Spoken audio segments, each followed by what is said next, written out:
네, 안녕하세요. 8월 11일 월요일 아침입니다. 데일리 라이브 2부 계속해서 이어가죠. 김주현입니다.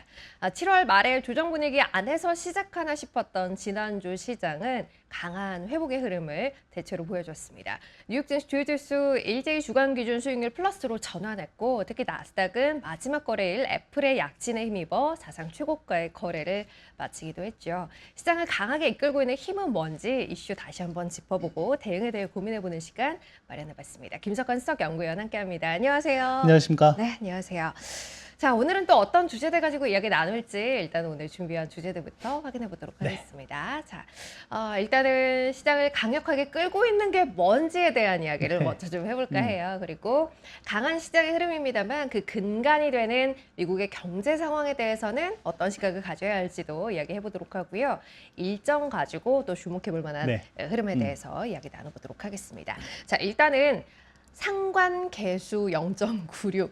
저 약간 무슨 암호 같기도 하고 저게 뭔지부터 좀 짚고 넘어갈까요? 뭐 다들 알고 계실 것 같아요. 네. 일단 증시 상승을 견인하고 있는 주요한 요인이 무엇이냐라고 보면 결론적으로 아까 그 나스닥 지수 같은 경우에도 지난주에 사상 최고치를 경신해서 이제 끝났잖아요.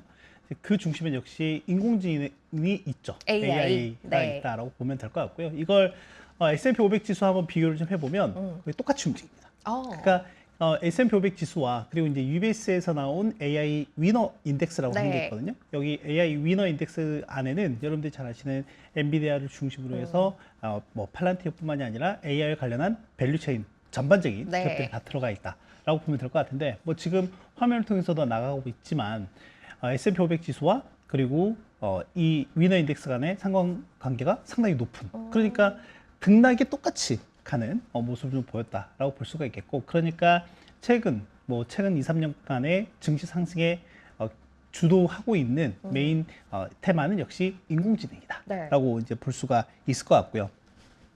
이제 결론적으로는 이제 뭐 저희가 주요 기업들을 얘기 많이 하잖아요. 뭐 마이크로소프트라든지 뭐 아마존 그리고 알파벳 뭐 이렇게 메타 플랫폼즈 이렇게 이 4개 기업을 흔히 AI 하이퍼스케일러라고 얘기를 하고, 이 하이퍼스케일러 같은 경우가 계속해서 뭐 이제 그 인공지능 확대를 위해서 데이터 센터를 짓고 있고 여기에 들어가는 칩과 장비 이런 수요가 엄청나다라고 하는 거잖아요.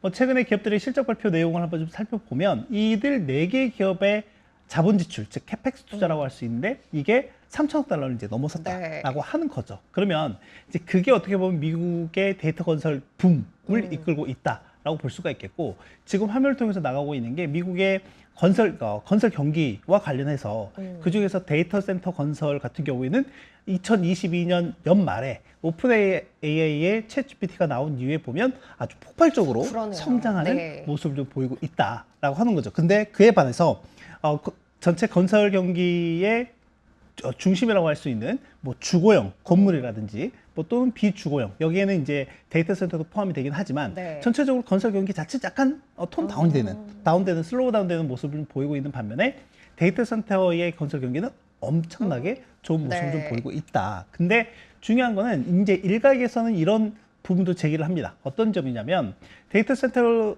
건설의 경기가 상당히 좋다. 근데 이게 전체적으로 보면 연간 한 400억 달러 정도밖에 되잖아요.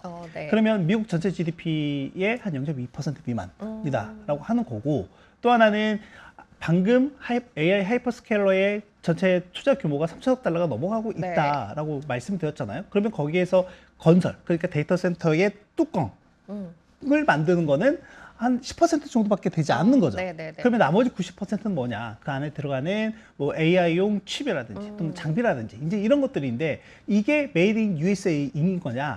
아니라는 거죠. 네, 어떻게 보면 뭐 엔비디아 같은 경우에도 뭐 AI 칩은 전체적으로 다 이제 TSMC에서 이제 만들어지고 있고, 나머지 뭐 반도체와 관련한 부품이나 장비 이런 부분들도 대부분 다 아웃소싱 비중이 좀 크다라고 하는 거죠. 그러면 궁극적으로는 저희가 이제 GDP 계산을 할 때 건설 경기 같은 경우에는 투자로 분류가 됩니다. 이 투자로 분류되는 것과 그리고 이제 방금 말씀드린 그 데이터 센터 내에 들어가는 반도체나 장비 이런 것들은 전부 다 수입을 해오는 거죠.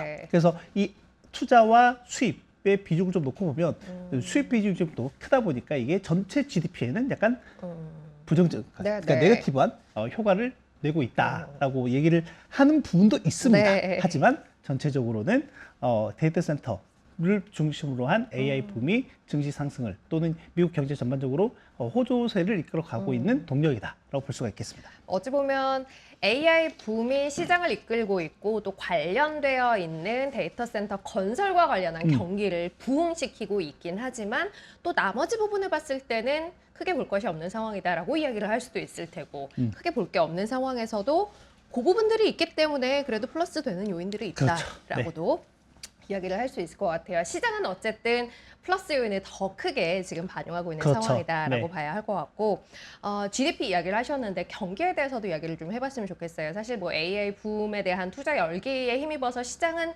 강하게 올라가고 있습니다만 근간이 되는 경제 상황을 봤을 때는 좀 걱정이 되는 부분들도 있다라는 이야기를 저희가 최근에 계속해서 하고 있어요. 특히 지난 시간에 저희가 고용과 관련한 데이터를 좀 다뤘었는데 관련한 이야기 좀 해볼까요?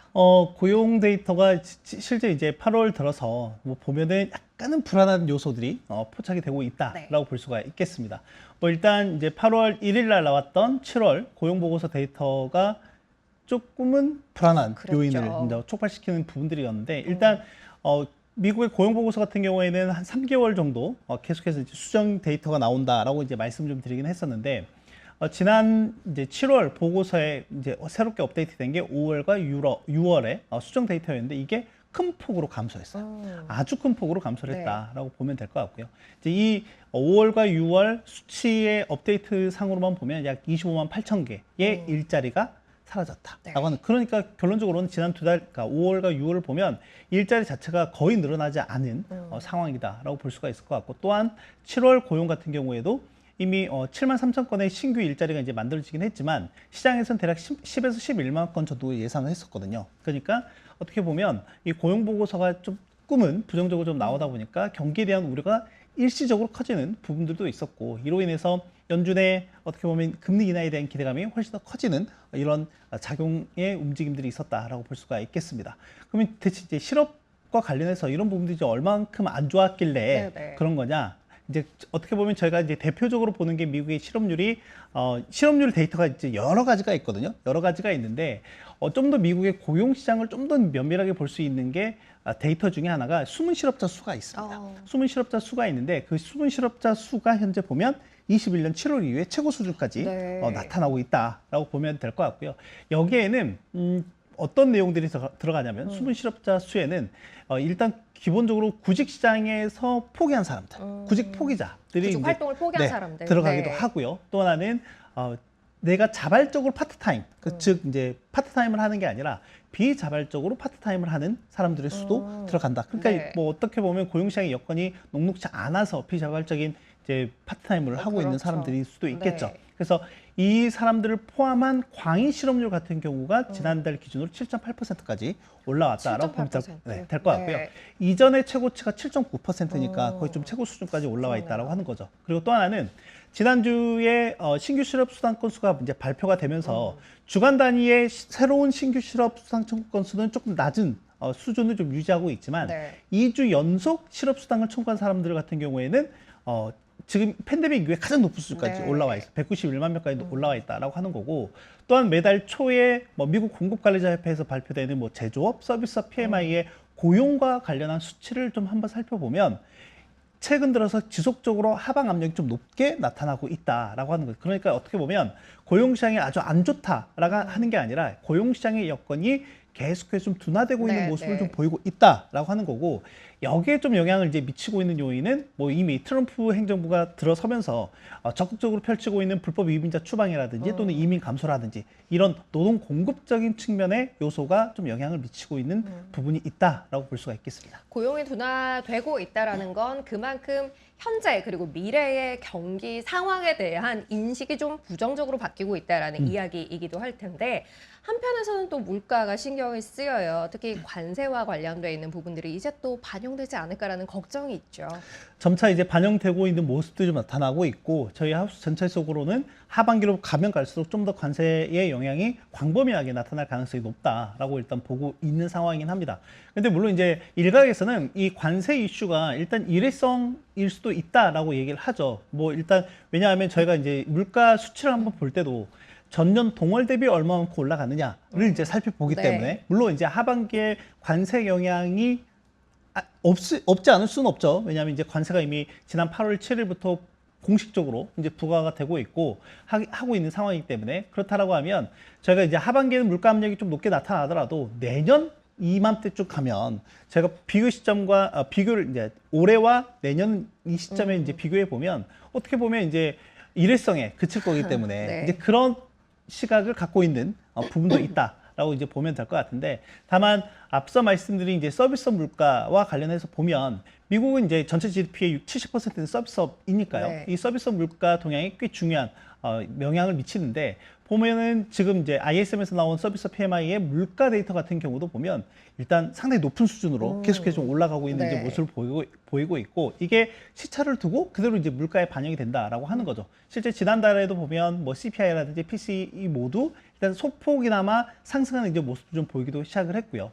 방금 말씀드린 대로 지난 7일부터 광범위한 상호 관세가 이제 부과가 되고 있기 때문에 이런 부분들은 하반기로 가면 갈수록 좀 더 높게 물가 상승 압력을 나타낼 수 있다라고 이제 볼 수가 있을 것 같고요.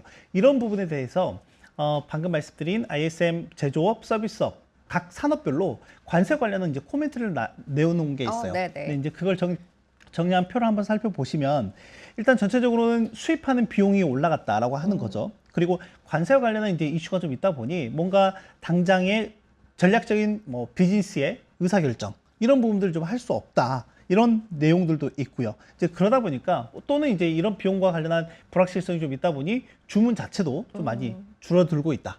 또는 하지 못하고 있다. 이런 내용들이 좀 있다라고 하는 거죠. 이런 부분들이 이제 현재 기업들이 겪고 있는 고충 중에 하나다라고 하는 거고, 이게 이제 당장에는 나타나고 있지 않지만 네. 이제 중요한 거는 이런 부분들이 좀 더 명확해지는 시점에서는 기업들의 전체적인 경영 활동이나 이런 부분도 좀 위축될 수밖에 없지 않나라고 하는 이제 우려감도 있다라고 볼 수 있겠습니다.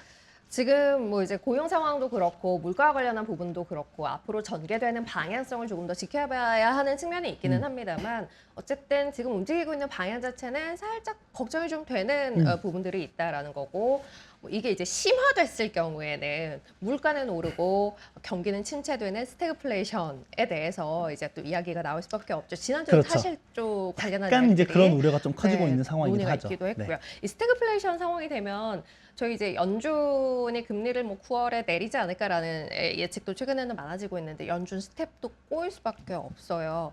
맞물려서 지난주에 트럼프의 연준에 대한 압박이 계속해서 강해지는 가운데 연준 내부의 인적 구성에 또 변화가 의미 있는 부분이 있었죠. 있었죠. 네. 일단은 이제 내년 1월에 임기가 끝나는 아드리아나 쿠글러라는 네. 이제 연준 인사가 있었는데 이제 이분이 사임을 했어요. 사임을 하면서 이 자리를 지금 현재 백악관 경제자문위원회 위원장을 하고 있는 스티브 미란이라고 하는 분이 이제 일단 대체자가 이제 되기도 했죠. 이제 이분 같은 경우에는 뭐 이미 트럼프 측의 사람이니까 금리 인하에 대해서 얘기를 좀 하고 있는 거고 그러다 보니까 지금 시장 내에서도 보면 약간 금리 인하에 대한 얘기가 상당히 좀 높게 치솟고 있다라고 볼 수가 있겠습니다. 그래서 현재 시장에서 폴리마켓이라고 하는 이제 베팅 사이트예요. 베팅 사이트에서 올해 금리 인하 몇 번이나 할 것 같습니까라고 하는 걸 이제 투자자들한테 물어보고 물론 이제 여기에 대해서 시장 사람들이 어떻게 이제 베팅을 하고 있는지에 대한 그래프를 제가 준비했는데 일단 시장에서는 뭐 보면은 대체로 한 2번, 3번 정도를 이제 예상을 좀 하고 있는 상황이다. 그런데 한번 보시면 대체적으로 2번 정도를 상당히 높게 전망을 좀 하고 있기는 해요. 그렇다라고 하면 이제 남은 회의가 9월 그리고 11월, 12월 이렇게 총 3번 이제 남아 있는 상황에서 그럼 3번 중에 2번은 이제 무조건 할 거다라고 이제 전망을 좀 하고 있죠. 근데 반면에 지금 최근에 그러니까 8월 달 들어서 그러니까 확률 자체가 좀 크게 변한 부분이 어디냐면 연내에 3번 금리 인하할 수도 있다라고 하는 전망이에요. 저게 일단 8월 고용 보고서가 나온 이후에 저렇게 좀 높아졌다라고 하는 거고요. 기존에 지금 보면 그러니까 이제 2번 내지 3번은 이제 무조건 할 것이다라고 하는 게 시장의 높은 기대감이 좀 반영이 되고 있는 거고 방금 뭐 스티브 미란이라고 하는 전 백악관 이제 현재 백악관 경제자문위원회 위원장이 새로운 연준 이사로 지명이 됐다라고도 말씀드리기도 했지만 기존에 있는 연준 인사들 내부에서 보면 일단 크리스토퍼 월러 이사라든지 또는 미셸 보먼 연준 부의장 같은 경우도 금리 인하에 대한 목소리를 계속해서 높이고 있다라고 하는 거고 지난주 발언 기준으로만 좀 보면 샌프란시스코 연은 총재인 메리 데일리라든지 또는 미니애폴리스 연은 총재인 카시카리 네. 같은 경우도 최근 들어서는 약간 금리 인하 쪽에 베팅하는 역할이 좀 커지고 있다라고 보면 될 것 같습니다. 물론 금리 인하 폭이나 횟수는 좀 다르긴 해요. 네. 다른 상황이긴 하지만 일단 9월 이후부터는 좀 더 금리 인하에 대한 속도 자체가 좀 더 커질 가능성도 있다라고 하는 게 현재 시장의 지배적인 시각이다라고 볼 수 있겠습니다. 일정 관련해서 이번 주에 또 물가 지수 발표가 있기 네. 때문에 그게 또 이 예측에도 영향을 줄 수 있지 않을까 그렇죠. 하는 생각이고요. 그 이야기는 잠시 후에 조금 더 해보도록 하고 금 얘기도 잠깐 하고 넘어갔으면 좋겠네요. 연초 이후에 금값이 30% 이상 아주 강력하게 상승을 했어요. 앞서 잠깐 관세 이야기를 했는데 이 관세가 또 금값에 미칠 영향에 대해서도 짚어볼 만한 부분이 있더라고요. 저희가 한 2주 전에, 2, 3주 전에 보면 구리에 대한 네. 이제 품목 관세가 50% 이제 트럼프 대통령이 얘기를 하면서 그때 구리 선물 가격이 급등했었던 적이 그렇죠. 있었어요. 이제 그리고 나서 그 이후에 일주일 후에 이 50% 품목 관세가 이제 제한적이나마 좀 이제 달리 이제 부과가 되면서 또 그때 금 선물 가격이 구리 선물 가격이 급락했죠. 20% 넘게 급락했었던 사례들이 있었거든요. 근데 이번에도 금과 관련해서 보면 물론 이제 금에 대한 품목 관세는 아니긴 하지만 미국이 금을 많이 가장 수입하는 나라가 스위스입니다. 스위스인데 스위스에 대한 이제 국가별 상호 관세가 39%로 부과가 됐죠. 심지어 지난주에는 이제 스위스 대통령이 미국으로 직접 넘어가서 이 관세와 관련한 협상을 하려고 했는데 트럼프 대통령을 만나지도 못했어요. 네. 만나지도 못했다라고 하는 거고 지금 주요하게 보면 국가별 이제 지난 7일부터 시행된 국가별 상호 관세 내용을 좀 보면 인도 같은 경우에는 50%, 브라질 같은 경우에도 50%이죠. 네. 뭐 인도 같은 경우에 이제 러시아산 원유 수입 비중이 이제 크다 보니까 지금 현재 미국이 러시아에 대해서 제재를 좀 가하려고 하고 있죠. 이건 이제 전쟁 때문에 그런 네. 거고 물론 이제 이것과 관련해서는 이번 주 15일에 트럼프 대통령과 푸틴 대통령이 직접 알래스카에서 만난다는 내용이 이제 주말 사이에 들려오기도 했고요. 네. 뭐 이런 내용들이 좀 있는데 일단 오늘 말씀드린 금과 관련해서 보면 스위스에서 가장 많이 미국이 이제 금을 수입을 한다. 네. 단일 국가 비중으로 보면 한 20% 정도 되는 것 같아요. 20% 정도 되고 그 외에 주요하게 수입을 하는 국가들 비중이 있는데 이게 전체적으로 보면 미국 전체 금 수입의 한 60% 정도를 차지한다. 지금 말씀드린 뭐 스위스를 비롯해서 호주, 캐나다, 인도, 남아공, 멕시코 요 6개 국가의 비중이 수입 비중이 그렇다라고 보면 될 것 같고요. 뭐 보시면 알겠지만 항상 뭔가 이슈가 있을 때마다 크리티컬한 이벤트가 발생했을 때마다 금에 대한 수요는 꽤 증가하는 모습을 좀 보였다라고 보면 될 것 같고 특히 25년 뭐 이전에 여러 이슈들이 있었잖아요. 뭐 러시아와 우크라이나 전쟁도 있었고 미국 은행 파산에 대한 부분들도 그렇죠. 있었고 네. 중동 갈등 이런 것들도 있었는데도 불구하고 지금 이 트럼프 제2기에 앞서서 금에 대한 수요가 급증을 했다라고 이제 얼등하게. 보면 될 것 같고 네. 그때 이제 비중을 보면 스위스에서 상당히 수입을 많이 했죠. 그래서 지난주에 이제 스위스의 이제 상호 관세가 이제 부과가 이제 39%로 이제 네. 결정이 되면서 금 선물 가격이 12월 물 선물 가격이 온스당 3,500달러를 네. 돌파하기도 했다라고 보면 될 것 같고 그동안 이제 금 현물 가격이 3,400달러를 고점으로 해서 최근 한 3개월 동안 박스권에 이제 갇혀 있는 모습을 좀 보이기도 했거든요. 근데 계속 이 고점을 돌파하려고 하는 시도가 지속적으로 좀 나타나고 있다라고 보면 되겠습니다. 뭐 그래서 지난 금요일에도 금 가격이 여전히 강세의 모습을 좀 보이기도 했고요. 이 말인즉슨 금에 대한 수요가 여전히 높고 그 외적인 부분에서 스위스에 대한 39% 관세 부과가 미치는 가격 상승의 영향도 분명히 좀 있더라라고 이제 보시면 될 것 같고 이외에 중앙은행들의 수요도 그렇죠. 지속적으로 좀 늘어나고 있는 그러니까 금을 하나의 외환 보유고로 이제 인정을 네. 하면서 더 나가려고 하는 그런 수요도 최근에 좀 강하게 나타나고 있고 또 하나는 지금 트럼프 행정부 같은 경우는 달러를 강세 기조보다는 또 약세 기조로 이제 네. 가려고 하는 의지가 좀 강하죠. 그런 관점에서 보면 이 달러 약세를 해지할 수 있는 투자 수단으로서의 매력도 좀 부각이 네. 되고 있는 상황이다라고 볼 수가 있겠습니다. 해서 뭐 여러 가지 수급적인 요인들 그리고 모멘텀 측면에서도 추세 자체는 계속해서 힘을 좀 네. 받고 있는 경향은 여전히 유지가 되고 있다라는 게 이제 금에 대한 이야기인 거고, 마지막으로 일정을 좀 이야기를 해보죠. 앞서도 이야기를 했습니다만 이번 주에는 미국에서 소비자 물가지수, 생산자 물가지수 공개가 되고요. 이외에도 뭐 소매 판매, 산업 생산 같은 실물 지표도 공개가 돼요.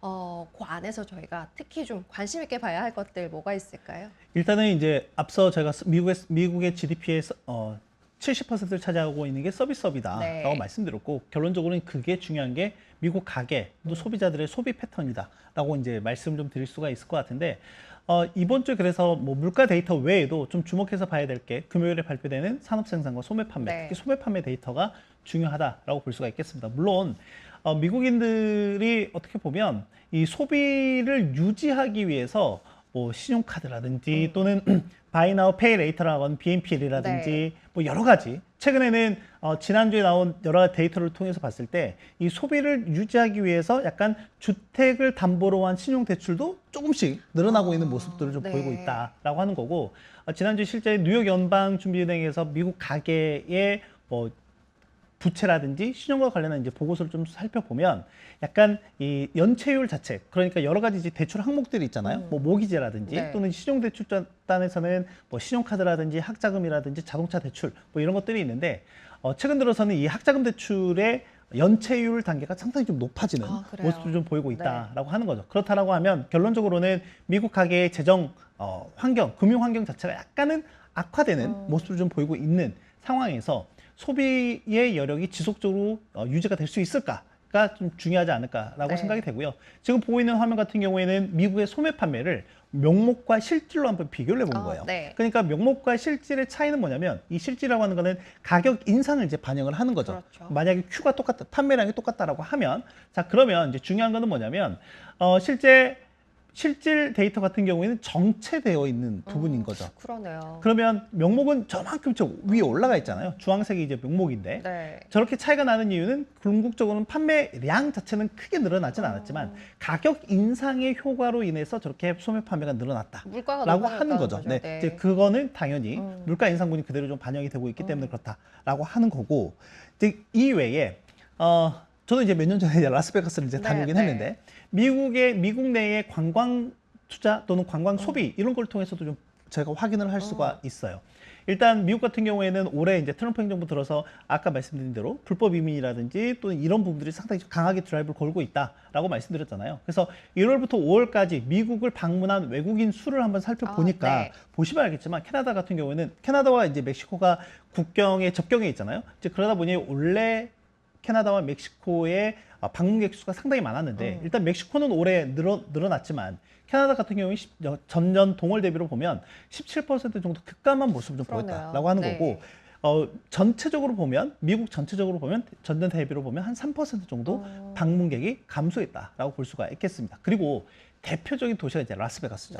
라스베가스 같은 경우는 보면 모든 주요 지표들이 다 하락하는 모습을 좀 보였어요. 그러니까 라스베가스는 특히나 외국인 관광객들도 있기도 하지만 미국 내 내국 여행객들도 분명히 포함이 되어 있거든요. 근데 여기서 보면 지금 뭐 평균 일일당 객실료 자체가 지금 이제 여름 성수기 구간인데도 불구하고 하락하는 이제 모습을 좀 보이기도 했었고요. 그리고 객실 점유율이나 또는 이제 객실당 수익 원가가 있거든요. 이런 수치들 같은 경우에는 대부분 다 감소하는 이런 모습도 좀 보이고 있더라라고 이제 보시면 될 것 같고요. 그러니까 전체적으로는 관광이나 이런 부분들 봐서 개인들의 소비 자체가 조금씩은 줄어들고 있는 패턴들이 이런 쪽에서 좀 나타나고 있다. 그러니까 어떻게 보면 소비에 좀 더 신중해질 수밖에 없는 거죠.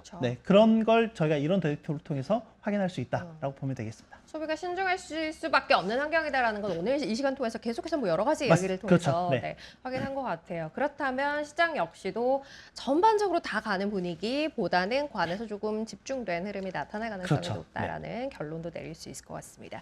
앞서도 이야기를 드렸습니다만 이번 주에는 미국에서 7월 소비자 물가지수, 생산자 물가지수 공개되고요. 이외에 산업 판매, 소매 판매, 산업 생산 같은 실물 지표도 공개됩니다. 중국에서 역시도 소매 판매 판매와 산업 생산 같은 실물 지표 공개되고요. 중국에서는 이외 유동성 관련한 지표들도 함께 공개될 예정입니다. 유로존에서는 경기 기대 지수가 공개됐고요. 기업 실적으로 봤을 때는 시스코 시스템스와 디어, 어플라이드 머티리얼즈 등의 실적 발표 예정돼 있습니다. 일본은 오늘 그리고 우리나라는 오는 금요일에 휴장이라는 것도 함께 기억하시면 좋겠습니다. 자, 오늘은 여기서 마무리하도록 할게요. 김석환 수석연구위원 오늘도 함께했습니다. 고맙습니다. 감사합니다. 네. 자, 오늘은 저도 여기서 인사드리겠습니다. 좋은 한 주 보내세요. 고맙습니다.